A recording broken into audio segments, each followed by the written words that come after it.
محترم ناظرین السلام علیکم۔ میری بیوی فوت ہو گئی تھی۔ میری دو بیٹیاں تھیں، مجھے ان کی فکر تھی، اس لیے میں نے دوسری شادی نہ کی اور کمانے کے لیے باہر ملک چلا گیا تھا، اور بیٹیوں کو بیوہ بہن پالنے لگی۔ وہ کہتی ماں بن کے ان کو پالوں گی۔ میں ہر ماہ پیسے بھیجتا، لیکن جب بیٹیوں سے بات کرنے کا کہتا تو بہن ٹال دیتی۔ اسی طرح 1.5 سال گزر گیا، پر بیٹیوں سے بات چیت نہ ہوئی۔ تو اچانک ان سے ملنے پاکستان واپس آ گیا تھا۔ میں گھر کا دروازہ بجانے لگا کہ کلیجہ منہ کو آ گیا تھا کہ بیٹی بھکاری کے کپڑے میں گھر کے باہر ہی۔ میں جو ہی دروازہ کھول کر گھر میں داخل ہوا تو اڑتی ہوئی پلیٹ میرے قدموں میں آ پڑی تھی۔ اندر سے آتی چیخ و پکار کی آوازیں سنتے ہی میں سمجھ گیا تھا کہ آج پھر زبردست دنگا ہو رہا ہے۔ میں فوراً ہی آگے بڑھا تاکہ معاملے کی نزاکت کو سمجھ سکوں۔ آوازیں باورچی خانے کی جانب سے آ رہی تھیں۔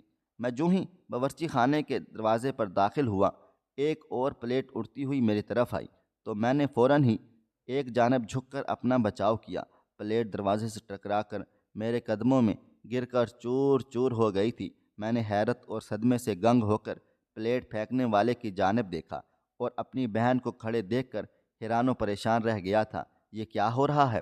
میں غصے سے دھاڑا، مگر میری دھاڑ کا کسی پر کوئی خاص اثر دکھائی نہ دیا۔ وہ دونوں ایک نظر مجھ پر ڈال کر آپس میں ویسے ہی بحث و تکرار میں مشغول ہو گئی تھیں جیسے پہلے مصروف تھیں۔ میں کچھ دیر کھڑا ان کی بحث کا موضوع جاننے کی کوشش کرتا رہا تھا، مگر کوئی خاص فائدہ نہ ہوا۔ نہ جانے وہ دونوں کون سی بات کو لے کر بحث کر رہی تھیں۔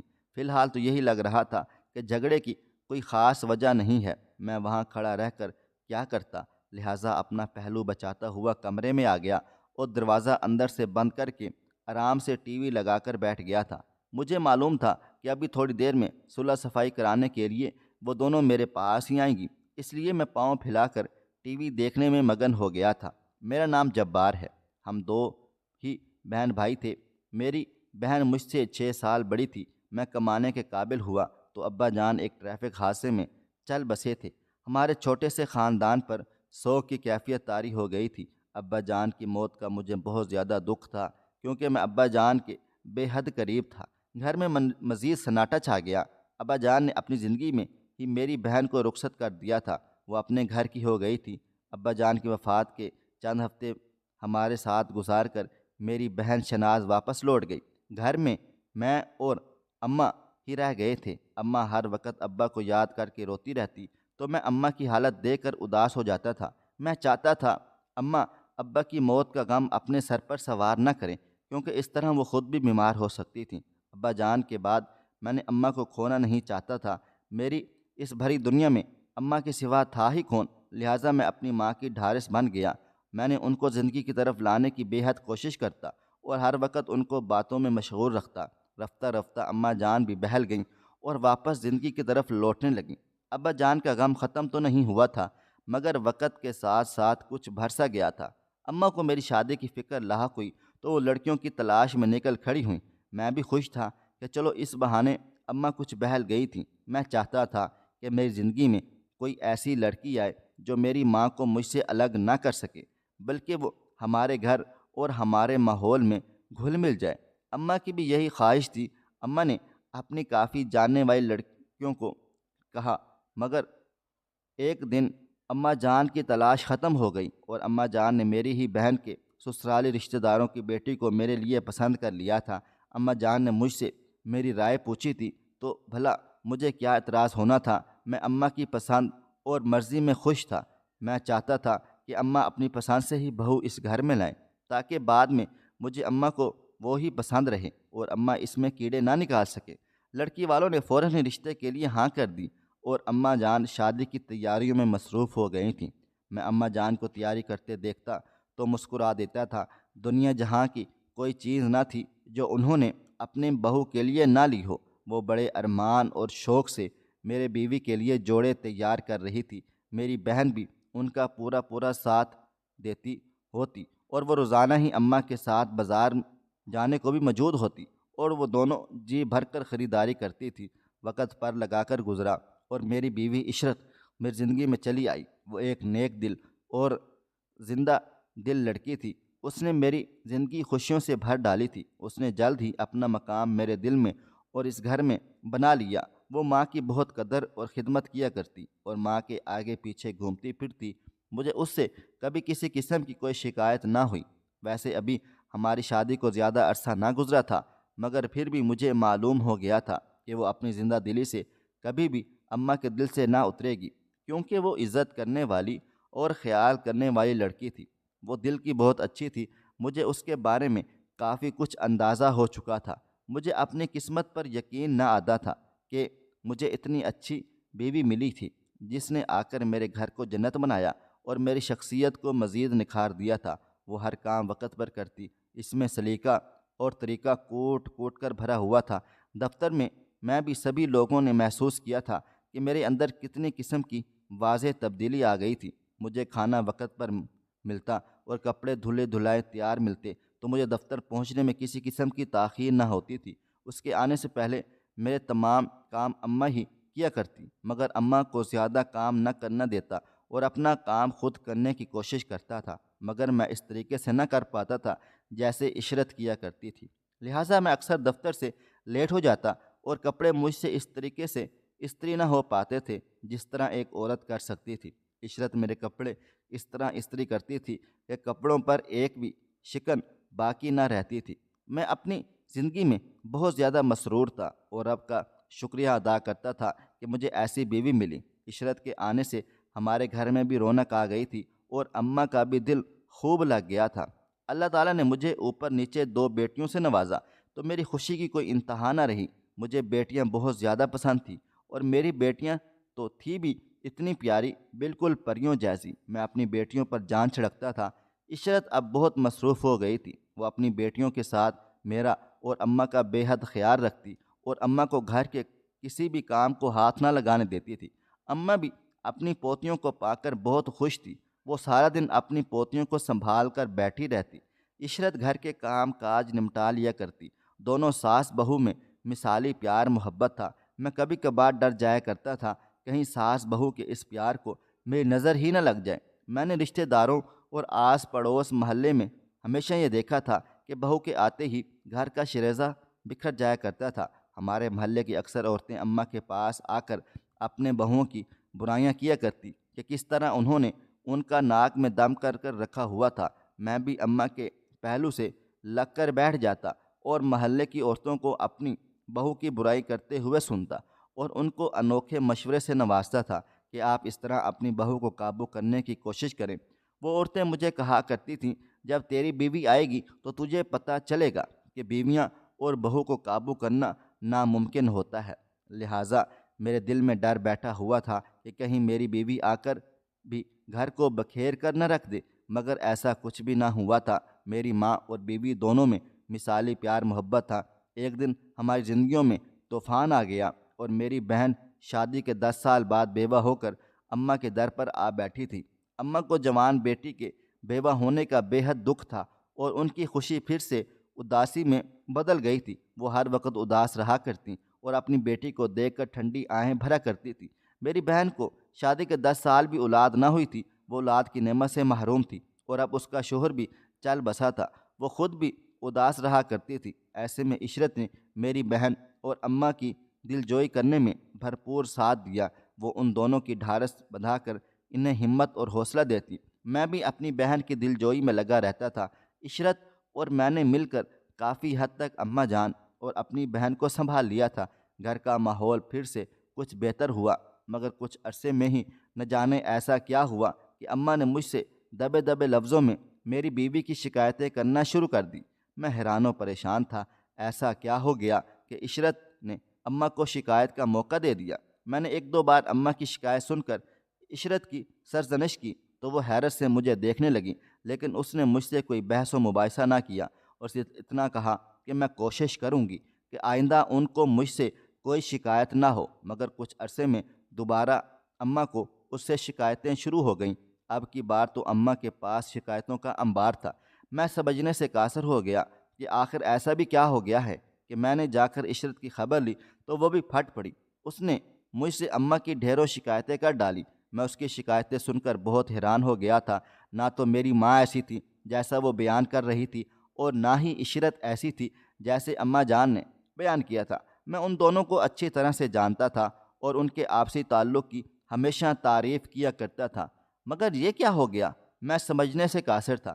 میں نے عشرت کو سمجھانے کی کوشش کی، مگر اس کے تیور دیکھ کر لگ نہیں رہا تھا کہ وہ میری بات سننے کو تیار تھی یا وہ میری بات سے متفق تھی۔ اس کی طرف سے مایوس ہو کر میں نے اماں کو سمجھانے کا بیڑا اٹھا لیا تھا، مگر اماں تو میری بات سن کر حیرت سے دنگ رہ گئی تھیں۔ اچھا، تو اب اپنی بیوی کی طرف داری کرو گے؟ اماں کا جملہ سن کر میں حیران تھا۔ ایسا نہیں ہے اماں، میں نے اماں کو سمجھانے کی کوشش کی، میں تو صرف یہ چاہتا ہوں کہ گھر میں پہلے جیسی فضا قائم ہو جائے۔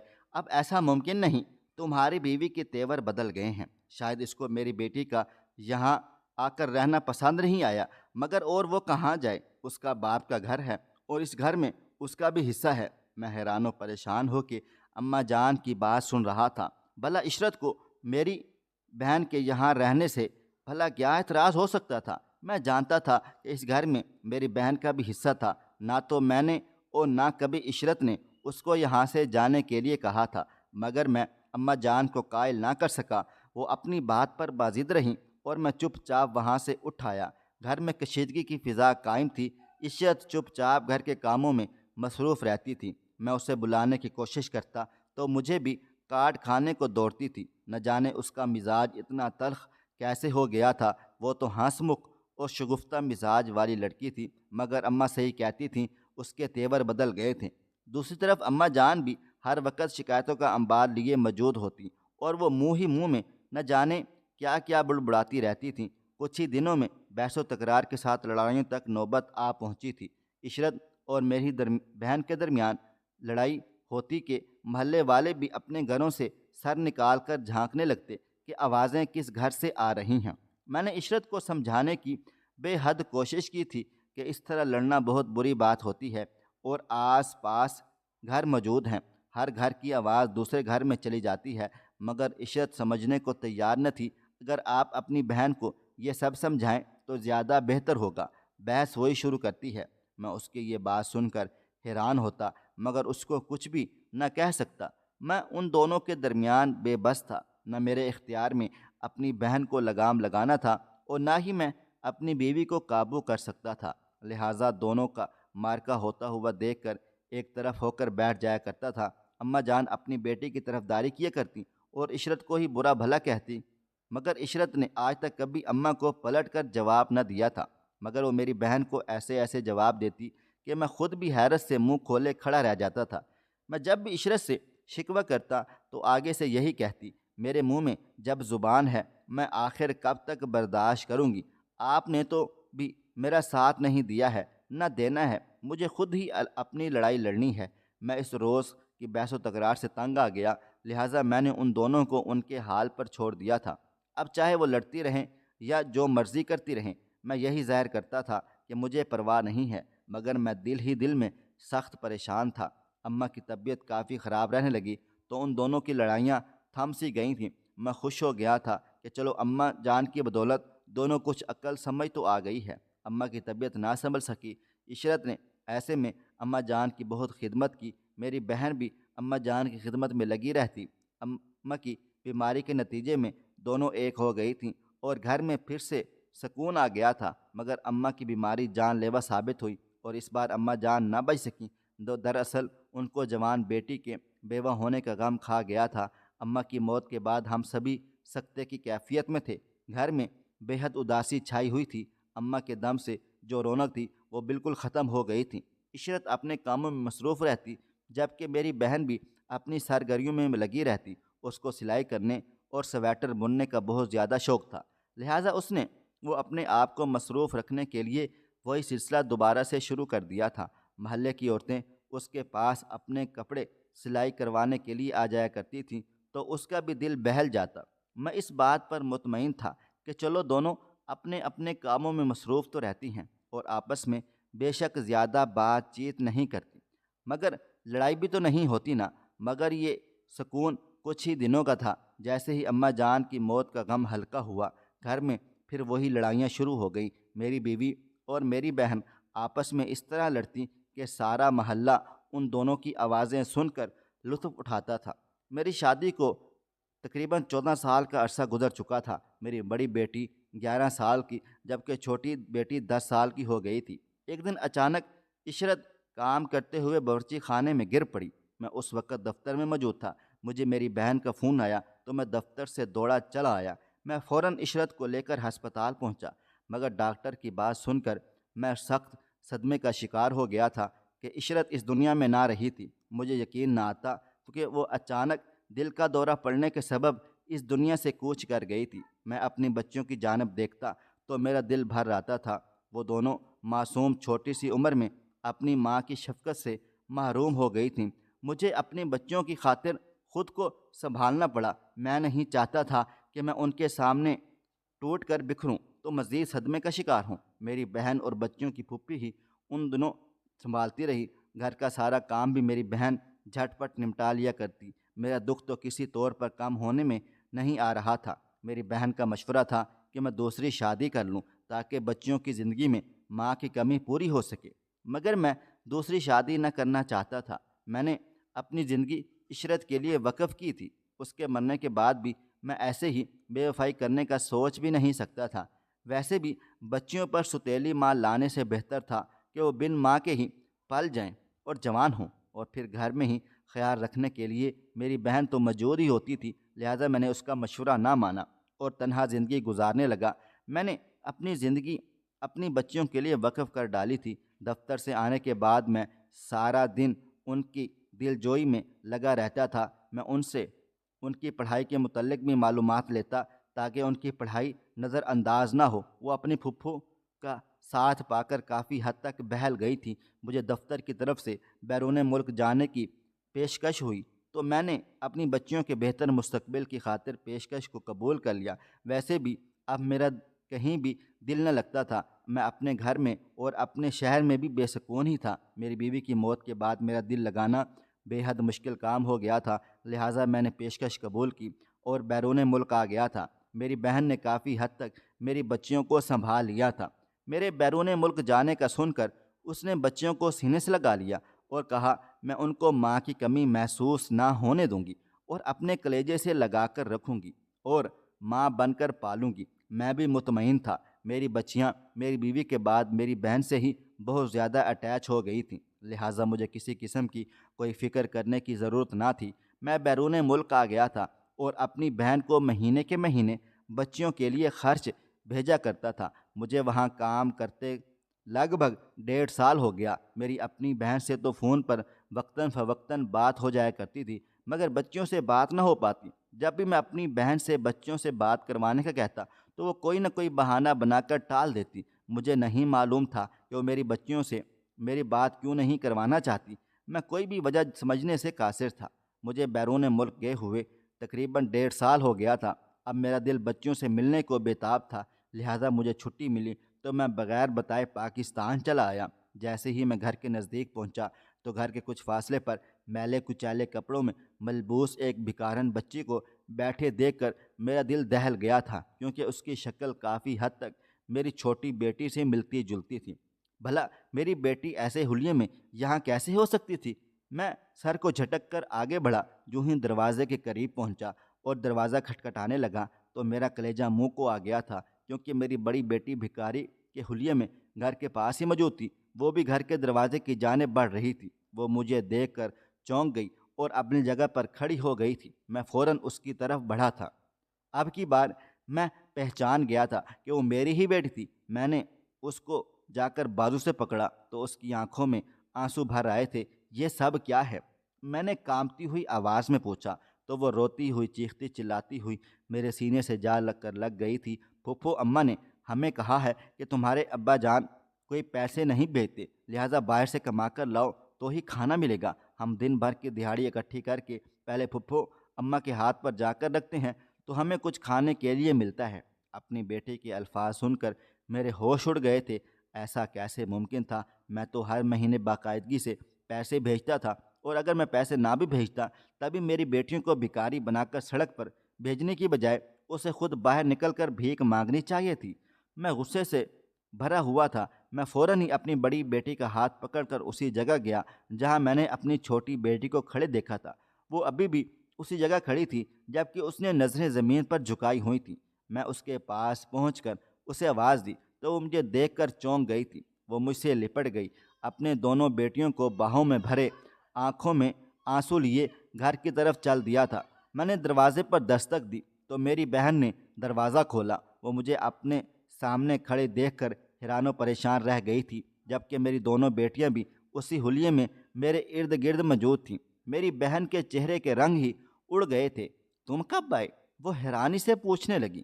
میں نے اس کی بات کا کوئی جواب نہ دیا تھا اور غصے سے اندر داخل ہو گیا۔ میں نے دروازہ بند کر دیا اور اپنی بہن پر چڑھ دوڑا کہ تمہیں شرم نہیں آتی میری بیٹیوں سے بھیک منگواتے ہوئے؟ میں تمہیں مہینے کے مہینے خرچے کے پیسے بھیجتا تھا، کہاں ہیں وہ پیسے؟ تم ان کے ساتھ کیا کرتی رہی ہو جو تمہیں میری بیٹیوں کو 2 وقت کا کھانا دینے کے لیے بھی ان سے بھیک منگوانا پڑی تھی؟ میرا بس نہ چل رہا تھا کہ میں اپنی بہن کو جان سے ہی مار ڈالوں، مگر اماں جان نے میری ایسی تربیت نہ کی تھی۔ مگر میری بہن جو کچھ میری بیٹیوں کے ساتھ کیا تھا میرے لیے قابل قبول نہ تھا۔ میرا بس چلتا تو ابھی کے ابھی اپنی بہن کو گھر سے نکال کر چلتا کر دیتا، مگر وہ بھی کہاں جاتی؟ اس کا میرے سوا کوئی بھی ٹھکانہ نہیں تھا، لیکن اس کو بھی ایسے ہی بھیک مانگنی چاہیے تھی جیسے اس نے میری بچیوں کو بھی منگوائی تھی۔ میں سب سوچتے ہوئے زور زور سے بول رہا تھا کہ وہ چپ چاپ کھڑی مجھے دیکھ رہی تھی۔ مجھے نفرت ہے تمہاری بچیوں سے، شدید نفرت ہے، وہ بولی تو میں حیران ہو کر اس کا چہرہ دیکھنے لگا۔ یہ تم کیا کہہ رہی ہو؟ اتنی چھوٹی بچیوں نے تمہارا کیا بگاڑ دیا ہے جو تم ان سے اس نفرت کی انتہا تک پہنچ گئی ہو؟ ان کو فقیر ہی بنا ڈالا ہے کیونکہ یہ عشرت کی بچیاں ہیں، وہ سکون سے بولی۔ تو میں چونک گیا، کیا مطلب؟ اس کی ماں کی بچیاں ہیں؟ تم عشرت سے اس طرح نفرت کرتی تھی کہ تم نے اس کی بچیوں کو اس حال تک پہنچا دیا ہے۔ مجھے بالکل بھی معلوم نہ تھا، تم نے تو ضمانت لی تھی کہ تم ان بچیوں کو ماں بن کر پالو گی۔ کیا ماں اپنی اولاد کے ساتھ ایسا سلوک کرتی ہے؟ اور تم یہ بھول گئی عشرت کے بچوں کے ساتھ ساتھ میری بھی بچیاں ہیں۔ میری بہن بولی کہ عشرت میرا گھر تباہ و برباد کرنے کی ذمہ دار تھی، اس نے مجھے بربادی کی تہہ تک پہنچا دیا، تو پھر میں نے اس کی بچیوں کو کیوں نہ تباہ و برباد کرتی؟ مطلب جانے کیا بول رہی تھی۔ مجھے لگ رہا تھا کہ اس کا دماغ خراب ہو گیا ہے۔ گھر میں اکیلی رہ رہ کر تم پاگل تو نہیں ہوگی؟ کیا بکے چلی جا رہی ہو؟ میں غصے میں دھاڑا، مگر اس کے سکون میں کوئی فرق نہ آیا تھا۔ وہ پرسکون چہرہ لیے سینے پر ہاتھ باندھ کر کمر پر ہاتھ رکھ کے کرسی پر جم کر بیٹھ گئی تھی، جبکہ میں حیران و پریشان کھڑا اسے دیکھتا رہ گیا تھا۔ شادی کے 10 سال بعد تک میری اولاد کی نعمت سے محروم رہی۔ میرا شوہر چاہتا تھا کہ وہ دوسری شادی کر لے۔ اس کی ماں نے اس کے کانوں میں یہ بات ڈال دی کہ وہ اپنے رشتہ داروں کی لڑکی عشرت کو اس کے لیے بیاہ کر لے آئے گی۔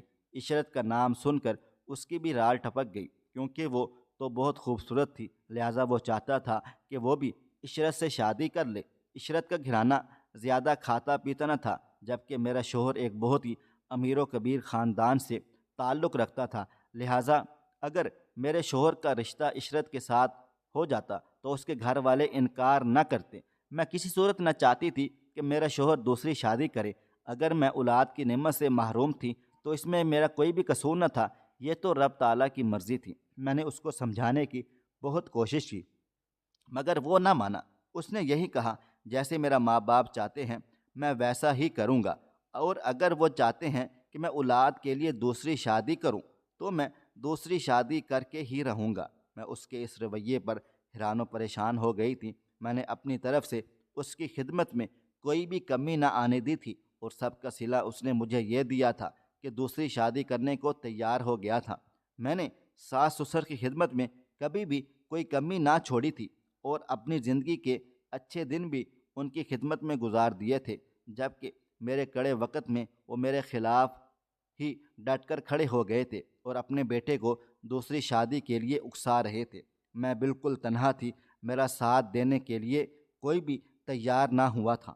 میں نے اپنے شوہر کی منت سماجت تک کی، مگر وہ نہ مانا، تو میں بھی ضد پر اتر آئی۔ میں نے اس سے لڑائی جھگڑا شروع کر دیا۔ اب تو وہ بالکل ہی ڈٹ گیا کہ وہ دوسری شادی کر کے ہی رہے گا، لہٰذا میری ساس عشرت کے گھر رشتہ بھیجنے کا منصوبہ بنانے لگی۔ اس سے پہلے کہ عشرت کے گھر رشتہ جاتا، میں نے اماں جان کو کہا کہ وہ تمہارے لیے عشرت کا رشتہ ڈال لیں۔ اماں جان نے ایسا ہی کیا، اور عشرت کے گھر والوں نے تمہارا رشتہ قبول کر لیا تھا اور میں نے جلد از جلد تمہاری شادی کر کے عشرت کو تمہارے ساتھ رخصت کروا لیا۔ میں نے ایسا صرف اس لیے کیا تھا کہ میرا شوہر دوسری شادی نہ کر پائے۔ میرا شوہر میری چلاکی پر حیران و پریشان ہو کر رہ گیا تھا۔ اسے امید بھی نہ تھی کہ میں اس حد تک چلی جاؤں گی۔ اس کو دوسری شادی سے روکنے کے لیے اپنے بھائی کی شادی عشرت سے کروا ڈالوں گی، مگر میں یہ کر چکی تھی اور وہ ہاتھ مسلتا ہی رہ گیا تھا۔ میں کسی اور لڑکی سے دوسری شادی کروں گا، پر میں دوسری شادی کر کے ہی رہوں گا۔ میرے شوہر نے مجھے انگلی دکھا دکھا کر باخبر کر دیا تھا، مگر اب مجھے کوئی پرواہ نہ تھی، کیونکہ وہ کسی سے بھی دوسری سے شادی کرتا تو کر لیتا، مگر میں نہیں چاہتی تھی کہ عشرت سے کی صورت شادی کرے، کیونکہ میں جانتی تھی کہ عشرت چند دنوں میں میرے ساس سسر اور میرے شوہر کے دل میں اپنا گھر کر لے گی، اور میں اس کے اچھے برتاؤ اور اس کی نرم دل کی قائل ہو گئی تھی۔ اس کے علاوہ مجھ پر کوئی بھی سوکن لے آتا مجھے پرواہ نہ تھی۔ ایک دن ہمارا جھگڑا اتنا بڑھا کہ میرے شوہر نے غصے میں آ کر مجھے طلاق دے ڈالی اور گھر سے چلا گیا تھا۔ غصے میں گھر سے نکلا تھا، لہٰذا اپنی گاڑی کسی دوسری گاڑی سے ٹکرا بیٹھا اور حادثے کا شکار ہو کر زندگی سے چلا گیا تھا۔ اس کی موت کی وجہ سے میری عزت رہ گئی اور میں نے باقی کی زندگی اس کی بیوہ بن کر گزاری، وگرنہ مجھے باقی کی زندگی طلاق یافتہ بن کر گزارنی پڑتی۔ مجھے عشرت پر بے حد غصہ تھا، حالانکہ میں جانتی تھی کہ اس سب میں اس کا کوئی بھی قصور نہیں ہے، پھر بھی وہ مجھے انتہائی زہر لگتی تھی۔ میں نے مجبوری میں اسے اپنی بھابھی بنایا تھا، وگرنہ وہ میری بھابھی بھی بننے کے قابل نہ تھی، لہٰذا میں اسے ستانے اور تنگ کرنے کا کوئی بھی موقع ہاتھ سے جانے نہ دیتی تھی، اور اسے طعنہ بھی دیتی کہ میرا شوہر اس پر فدا تھا، قربان تھا، اور اس نے میرے شوہر کے ساتھ چکر چلا کر رکھا ہوا تھا، حالانکہ وہ تو بیچاری بے قصور تھی، وہ تو اس بارے میں کچھ بھی جانتی بھی نہ تھی، مگر میں نے اس کو تنگ کرنے میں کوئی کسر نہ چھوڑی تھی۔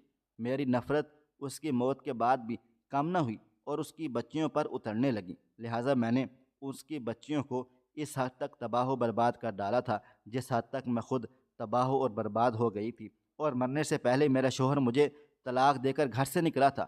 اپنی بہن کی بات سن کر میں افسوس سے اپنے بال کو نوچنے لگا۔ میں نے عشرت پر کبھی یقین نہ کیا تھا کہ اس نے مجھے کہا بھی تھا کہ وہ اپنی بہن سے پوچھے کہ سب لڑائی کی وجہ کیا ہے، مگر میں نے اپنی بہن سے کبھی پوچھا بھی نہ تھا۔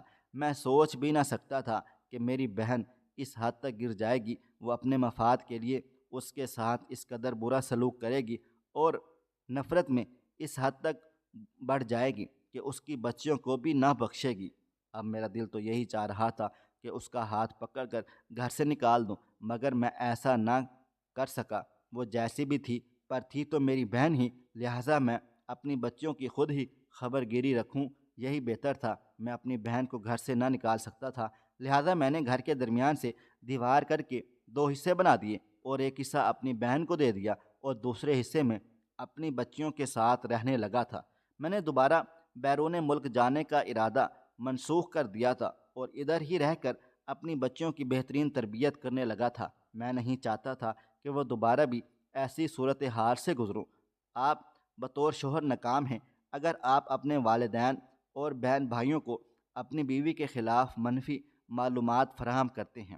آپ بطور شوہر ناکام ہیں اگر آپ اپنے والدین اور بہن بھائیوں کو یہ اجازت دیتے ہیں کہ وہ چھوٹی چھوٹی باتوں پر آپ کی بیوی کو تنگ کریں اور بدسلوکی کریں۔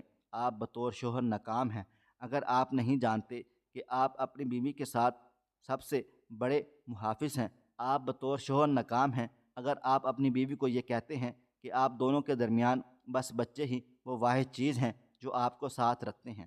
آپ بطور شوہر ناکام ہیں اگر آپ یہ نہیں سمجھتے کہ اپنے بچوں سے محبت کا بہترین طریقہ ان کی ماں سے محبت کرنا ہے۔ آپ بطور شوہر مکمل طور پر ناکام ہیں اگر آپ اپنی بیوی پر اعتبار کرنے کی بجائے اجنبی لوگوں پر بھروسہ کرتے ہیں۔